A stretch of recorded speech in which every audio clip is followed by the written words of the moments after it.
Vijayasai Reddy సంచలనమైనటువంటి tweet పెట్టారు. వ్యక్తిగత జీవితంలో విలువలు, విశ్వసనీయత, క్యారెక్టర్ ఉంది కాబట్టే ఎవరి ప్రలోభాలకి నేను లొంగలేదని, నాలో ఏ అణువణువున భయం లేదు కాబట్టే రాజకీయ పదవులకి, పార్టీ పదవులకి, చివరికి రాజకీయాలకి కూడా గుడ్ బై చెప్పగలిగాను అంటూ ఆయన ట్వీట్ పెట్టినటువంటి నేపథ్యంలో జగన్మోహన్ రెడ్డికి కౌంటర్గానే విజయసాయిరెడ్డి ఈ ట్వీట్ పెట్టారు అనేటువంటి చర్చ ఇప్పుడు 2 తెలుగు రాష్ట్రాల్లో మొదలైంది. ఈ నేపథ్యంలోనే ఆయన ట్వీట్ వెనక ఉద్దేశం ఏంటనేది మనం విశ్లేషణ చేసుకునేటువంటి ప్రయత్నం చేద్దాం. ప్రస్తుతం మనతో పాటు ఉన్నారు జనసేన పార్టీ రాష్ట్ర అధికార ప్రతినిధి శ్రీనివాస్ గారు. సార్తో మాట్లాడదాం. సార్ నమస్తే. సార్ నమస్తే. విజయసాయిరెడ్డి ట్వీట్ జగన్మోహన్ రెడ్డికి కౌంటర్గా పెట్టారు అంటూ కొంతమంది అభిప్రాయాన్ని వ్యక్తం చేస్తూ ఉన్నారు. ఏంటి సార్ ఆయన ట్వీట్కి వెనక ఆయన ఉద్దేశం ఏంటి? నిజంగా జగన్మోహన్ రెడ్డికి కౌంటర్ ఇస్తూనే విజయసాయిరెడ్డి ట్వీట్ చేశారా అంటే ఏం చెప్తారు? కృష్ణ గారు, 2 రోజులు బట్టి అంటే నిన్న మొన్న కొన్ని ప్రెస్ మీట్ల ద్వారా కావచ్చు, లేకపోతే వారి పార్టీ కార్యకర్తల ద్వారా కావచ్చు, జగన్మోహన్ రెడ్డి గారు ఒక సమావేశాలు పెట్టుకుని జగన్ 2.0 అంటే ఇది చూపిస్తాం, భవిష్యత్తులో అంటే గతంలో మేము అధికారంలో ఉన్నప్పుడు కార్యకర్తలను పట్టించుకోలేదు, ప్రజల గురించే పట్టించుకున్నాం కాబట్టి ఇప్పుడు కార్యకర్తలు ఇబ్బంది పడుతున్నారు అనేటువంటిది విషయాలు మాట్లాడుతూ రాష్ట్రంలో ప్రస్తుతం ఉన్నటువంటి కూటమి ప్రభుత్వ పాలనలో జరిగేటువంటి అనేక అంశాల మీద కూడా ఆయన ప్రస్తావన చేశారు. అంటే ఈ 8 నెలల్లో రాష్ట్రం ఏమీ సాధించలేకపోతుంది, ప్రజలు మోసపోయారు, రాష్ట్రం ఏదో అన్యాయం అయిపోతున్న విషయాలు మాట్లాడారు. దానిలో భాగంగానే ఎవరైతే వారి పార్టీని నిధులేసి వెళ్ళిపోయారో వాళ్ళ మీద కూడా మాట్లాడుతూ విలువలు, విశ్వసనీయత ఉండాలి, క్యారెక్టర్ ఉండాలి అనేటువంటి మాటలు కూడా ఆయన మాట్లాడడం జరిగింది. అదే ఈ మధ్యకాలంలో విజయసాయిరెడ్డి గారు పార్టీ నుంచి వెళ్ళిపోవడం, కొంతమంది ఎమ్మెల్యేలు, ఎంపీలు అందరూ కూడా వెళ్ళిపోవడంతో మనుషులు నిలబడాలి, క్యారెక్టర్ ఉండాలి, నాయకుడు అనేటప్పటికి మా నాయకుడు అని చెప్పుకునేలా ఉండాలి అనేటువంటి మాటలు మాట్లాడుతూ ఆయన నిన్న చెప్పడం జరిగింది విజయసాయిరెడ్డి గారి గురించి. దానికి కౌంటర్గా ఈ రోజున విజయసాయిరెడ్డి గారు కూడా ఇందాక మీరు చెప్పినట్టు అవన్నీ క్యారెక్టరు అన్నీ ఉన్నాయి కాబట్టే నేను ఇంత ధైర్యంగా నేను రాజీనామా చేయగలిగాను అనేటువంటి విషయం ఒక కౌంటర్గా ఇచ్చారు. నాకేమనిపించిందండి కృష్ణ గారు, ఏదో సిద్ధాంతి కౌంటర్కి వేదాంతి ఎన్కౌంటర్లు అన్నట్టుగా అసలు ఆ క్యారెక్టరు లేకపోతే అంటే విలువలు, విశ్వసనీయత, ఒక క్యారెక్టర్ గురించి అర్హత వీళ్ళిద్దరూ మాట్లాడుతుంటేనే పెద్ద కామెడీగా ఉంది. ఓకే, ఇప్పుడు అవి వాళ్ళకి ఏవైతే లేవో వాటి గురించి మాట్లాడితే ఎలా? ఇప్పుడు ఉన్న వాటి గురించి మాట్లాడుకుంటే దానికి అర్థం ఉంది. జగన్మోహన్ రెడ్డి గారి క్యారెక్టర్ మాట్లాడటం ఏంటి, దానికి కౌంటర్గానేమో విజయసాయిరెడ్డి గారేమో ఎన్కౌంటర్గా యాని ఒక ట్వీట్ చేయడం ఏంటి? ప్రజలు నవ్వుకుంటారుగా. నేనేమంటున్నానంటే అసలు ఏంటి క్యారెక్టర్ అనడానికి అర్థం వీళ్ళకి తెలుసా? నిన్న జగన్మోహన్ రెడ్డి గారు అంత సమావేశంలో లేకపోతే ఆ ప్రెస్ మీట్లో మీకు ఎవరోనో ప్రెస్ ఉండదు, ప్రెస్ని ఎప్పుడు ఆయన మీట్ చేయడు, కానీ ప్రెస్ మీట్ అని పేరు పెడతాడు ఆయన. ఎంత పదం అది, ఎదురుకుండా ప్రశ్నలు అడిగేవాళ్ళు కనపడరు మనకి.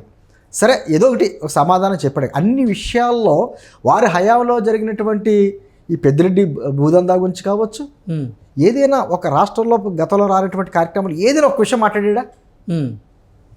అన్నీ తన పాలనలో ఏదో అద్భుతమైనటువంటి కార్యక్రమాలన్నీ జరిగిపోయినాయి, కూటమి ప్రభుత్వం తర్వాత ఏం జరగట్లేదు, మళ్ళీ 30 సంవత్సరాలు మనమే వస్తున్నాం, 30 సంవత్సరాలు మనమే ఉంటాం.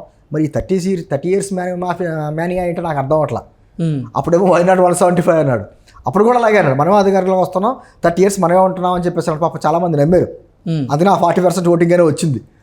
ఇప్పుడు మళ్ళీ అదే మాట అని అంటే కనీసం ఆత్మవిమర్శ చేసుకోకుండా అతను మాట్లాడడం అంటే అసలు జగన్మోహన్ రెడ్డి నిన్న రాజకీయాల్లో విలువలు, విశ్వసనీయత ముఖ్యం అంటూ ఆయన అనడం, ఈరోజు విజయసాయిరెడ్డి గారు దానికి కౌంటర్గా ఇస్తూ రాజకీయాల్లోనే కాదు వ్యక్తిగత జీవితంలోనూ నాకు విలువలు, విశ్వసనీయత, క్యారెక్టర్ ఉంది కాబట్టి ఎవరి ప్రలోభాలకి నేను లొంగలేదు అంటూ ఆయన పెట్టడం ఏంటి? అలా కాదు, విజయసాయిరెడ్డి గారి వ్యక్తిగతం, ఆయన క్యారెక్టర్ ఏంటో, అతని విధానం ఏంటో, అతని ఆలోచన విధానం ఏంటో అన్నది ప్రజలందరికీ తెలుసు.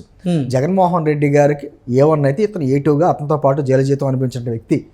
వీళ్ళ తండ్రి గారు ఉన్నప్పుడు, జగన్మోహన్ రెడ్డి గారి తండ్రి గారు ఉన్నప్పటి కానించి కూడా ఆ కుటుంబానికి అత్యంత విశ్వాసపాత్రుడు.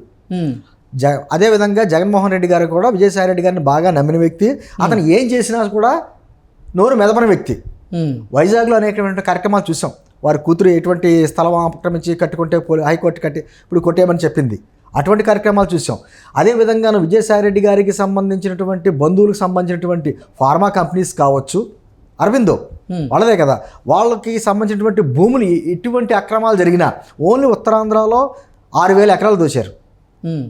అవన్నీ కూడా ఇవన్నీ తెలుసు, జగన్మోహన్ రెడ్డి గారికి తెలియకుండా జరిగింది కాదు కదా. ఇప్పుడు కాకినాడ పోర్టులకు సంబంధించి ఆయన కేవీ రావు గారు చెప్పారు కదండి, నాకు తుపాకీ పెట్టి మరి నా ఆస్తులని రాయించుకున్నారని చెప్పేసి అని.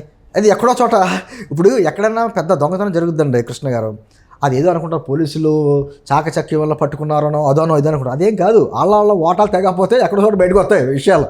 ఆ విధంగా వచ్చినటువంటి ఎన్ని ఏంటంటే జగన్మోహన్ రెడ్డి గారి గురించి పూర్తి అవగాహన ఎవరికైనా ఉందంటే భారతిరెడ్డి గారి కంటే కూడా విజయసాయి రెడ్డి గారికి ఎక్కువ ఉంటుంది.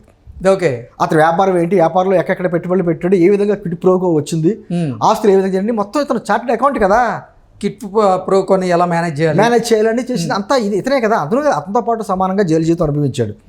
ఈ రోజున మరి ఇద్దరి మధ్యన ఏ విధమైనటువంటి తేడాలు వచ్చినాయి, లేకపోతే నువ్వు తిట్టినట్టు నటించు, నేను ఏడ్చినట్టు నటిస్తాను, లేకపోతే నేను కొట్టినట్టు నటిస్తాను, నువ్వు ఏడ్చినట్టు నటించు అని ఏమన్నా ఒక ఒప్పందం చేసుకున్నారేమో.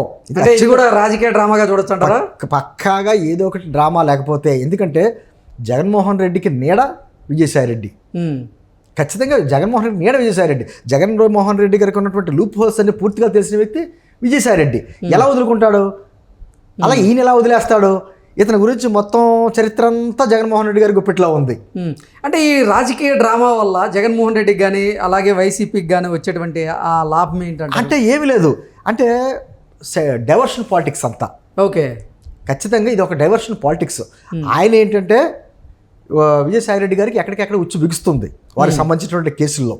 ఓకే, కాబట్టి ఖచ్చితంగా నేను జగన్మోహన్ రెడ్డి గారిని వ్యతిరేకించాను, లేదా బయటకు వచ్చాను, నేను సామాన్య జీవితం గడుపుతున్నాను, శాంతియుతంగా జీవితం గడుపుతున్నాను అని చెప్పి అతని డైలాగులు వేస్తే బయటకు వెళ్ళిపోవచ్చు. అదేవిధంగా జగన్మోహన్ రెడ్డి గారు కూడా తన పార్టీని ఏదో కాపాడుకుంటున్నట్టు, ఈ నాయకులందరికంటే కూడా నాకు కార్యకర్తలు ఇంపార్టెంట్ అని ఒక సందేశం ఇచ్చేలాగా ఆయన డ్రామా ఆడుతుండవచ్చు. అంటే మహా మేధావులండి. ఇప్పుడు విజయసాయి రెడ్డి గారు సీఏ అంటారు, చార్టెడ్ అకౌంటెంట్ కాదంటది, అతను ఒక క్రిమినల్ అకౌంటెంట్, అతనికి దాంట్లో ఆరితేరిపోయిన వ్యక్తి. అటువంటి వ్యక్తి వీళ్ళిద్దరు డ్రామాలు ఆడుతుంటే ఇప్పుడు ఈయన వచ్చి అంటాడు జగన్మోహన్ రెడ్డి గారు 1.2 2.0 లేదు. 1.0 అంటే ఏంటి చెప్పండి కృష్ణ గారు? 1.0లో అంతా ఏం చూసాం, చెత్త పన్ను చేసిన చెత్తరెడ్డి. 2.0 అంతా ఏముందంటే చిప్పు పని చేయని చిట్టిరెడ్డి. రోబోలో 2.0లో పేరు అయిపోయిన చిట్టి అంటారు కదా, ఆ రోబోకి పేరు పెట్టాడు రజనీకాంత్ గారు, చిట్టిరెడ్డి మాట. ఇప్పుడు చిప్ పని చేయట్లేదు. ఆ చిప్ పని చేయక ఆయన ఏం మాట్లాడతాడో ఆయనకి అర్థం అవుతాం, అక్కడ కూర్చున్న వాళ్ళకి అర్థం అవుతాం. అంటే అక్కడ ఎదురుగుండా ఈయన ఏదో పాఠం చెప్తున్నాడో ఎదురుగుండా నాయకులకు అర్థం అవుతుంది కదా, ఈరోజు మన పరిస్థితి ఏంటి అనేటువంటిది అతను కూడా అర్థం. నేను ఈ సందర్భంగా అంటే ఒక్క నిమిషమే, గత ఏడాది కృష్ణ గారు ఇదే రోజు మనకి ఓట్ ఆన్ అకౌంట్ బడ్జెట్ ప్రవేశపెట్టారు 2024లో. అప్పుడు బొగ్గన గారు మాట్లాడతా ఆయన ఏదైతే బడ్జెట్ ఆ ప్రసంగానికి చివరిగా ఒక వివేకానంద గారి వాక్యం కొన్ని చెప్పాడు ఆయన. ఆ వాక్యం మీకు వినిపిస్తాను, కరెక్ట్గా సరిపోద్ది ఇప్పుడు సెట్టింగ్కి. మనం ప్రస్తుతం ఉన్న స్థితికి మనమే బాధ్యులం. మనం భవిష్యత్తులో ఎలా ఉండాలి అనుకుంటున్నామో అది నిర్ణయించే శక్తి మన చేతిలోనే ఉంది. మనం ఇప్పుడు ఉన్న స్థితి గత చర్యల ఫలితం అయితే భవిష్యత్తులో మనం ఉండబోయేది మన ప్రస్తుత చర్యల మీద ఆధారపడి ఉంటుంది.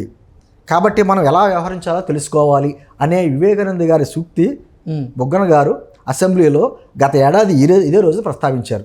ఇప్పుడు కరెక్ట్గా సరిపోతుందిగా, వాళ్ళు చేసిన చర్యల ఫలితమే కదా 150 ఓట్ల నుంచి 11 వచ్చినాయి. మరి ఏ విధంగా వాళ్ళకి మళ్ళీ వైనాట్ 175 లేకపోతే 30 సంవత్సరాలు మేము ఉంటాం ఏ విధంగా చెప్పగలంటే కేవలం పార్టీని కాపాడుకునే ప్రయత్నంలో భాగంగా అతను చేస్తున్నాడో. ఇతనికి వచ్చినట్టు విజయసాయి రెడ్డి గారికి చుట్టూ ఏదైతే దగ్గరగా ఈ కేసులన్నీ ఉచ్చు బిగించుకుంటున్నాయో వీటి నుంచి తప్పించుకోవడానికే ఇతను డ్రామా ఇతను ఆడుతున్నాడు. ఈ రెండు కూడా డ్రామాలే తప్ప డైవర్షన్ పాలిటిక్సే తప్ప ఇద్దరు కూడా ఇందాక చెప్పినట్టు జగన్మోహన్ రెడ్డి గారికి నీడ విజయసాయి రెడ్డి. ఓకే, అతని గురించి పూర్తిగా ఇతనికి తెలుసు, ఇతని గురించి పూర్తిగా అతనికి తెలుసు. కాబట్టి వీళ్ళిద్దరు డ్రామాలు ఆడుతున్నారు తప్ప మరొకటి కాదు. Okay sir, thank you so much.